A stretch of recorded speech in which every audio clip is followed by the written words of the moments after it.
Hello, my name is Kenny Shu. I'm a senior, and this is my final presentation on seam carving. And so first, just looking at the problem. So when you think of trying to make an image smaller, the two most intuitive options are probably either cropping it, which would preserve all of the proportions and ratios, but obviously you would lose any content that's not in the crop, or shrinking, which you would preserve all the content, but unfortunately it might get distorted due to the proportions. And so this is where seam carving comes in. This is the idea of finding the areas which are least likely to be noticed once you delete them. We're going to call these seams. And once you delete these, it'll still preserve the ratios, but also resize the image and keep all the content. So how did I actually do this? So first, what I did was I calculated the gradient, essentially just like the grayscale intensity values of every pixel. And I use this to create what's called an energy map, or I believe the paper also calls it an importance map.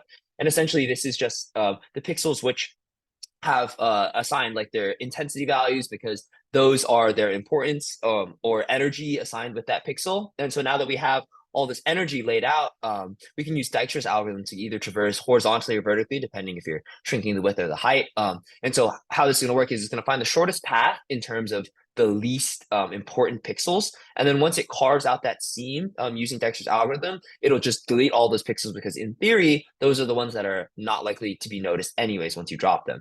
And the one trick I made, I pretty much used Dijkstra's basic algorithm, but the one little tweak I made was I added memoization. So I introduced some dynamic programming. And this was really just memoizing where each pixel is at because you only care about the pixels either directly ahead or diagonally ahead of whichever one you're currently traversing. And so outside of that, it's essentially just Dijkstra's algorithm to identify those actual seams and delete them.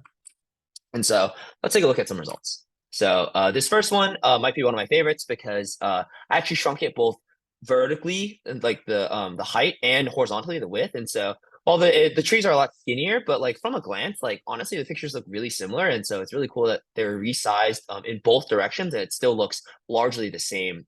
Most of the content is still preserved.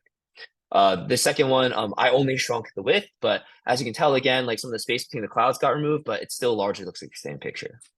Same goes for these mountains. The area between the peaks has been kind of removed, but it still looks the same.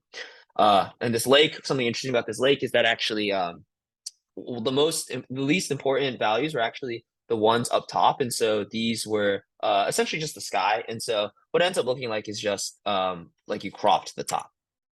And finally, there's a picture that I shot myself in Beaufort, North Carolina. I shrunk it, the width of it, and honestly, I really like how it still looks largely the same. But as you can tell, it's been resized, and I thought it was really cool that worked on a real life example too. And so something you might have noticed is that I did a lot of landscape stuff and a lot of naturey stuff, but I didn't actually done anything with any real people in it, and that's because doing so introduces some artifacts and distortions. Pictures with a lot of structure, like geometrically or with facial features or with human proportions, introduces some distortions. So with Caleb here, if we shrink the width of it, then his arms kind of disappear. If we shrink the height of it, then his neck kind of disappears. And then if we shrink both ways, then his arms and neck disappear. And so it's kind of difficult to do it with actual humans. And then some more extreme examples, as you can see, as I up the amount of pixels taken away, the artifacts become even more apparent. And so just my takeaways from this, overall, it's definitely better than just cropping or resizing, thanks to the content aware nature. Like you're still keeping most of the ratios, but obviously it'd be really cool to also include seam insertion to expand. This is kind of beyond the scope of the assignment, and also some smoother seams with faces and shapes. And finally, it'd be really cool to use this to essentially like remove any photo bombs with seam insertion, or use it dynamic resizing to dynamically change the size of the window as the user wants. But yeah.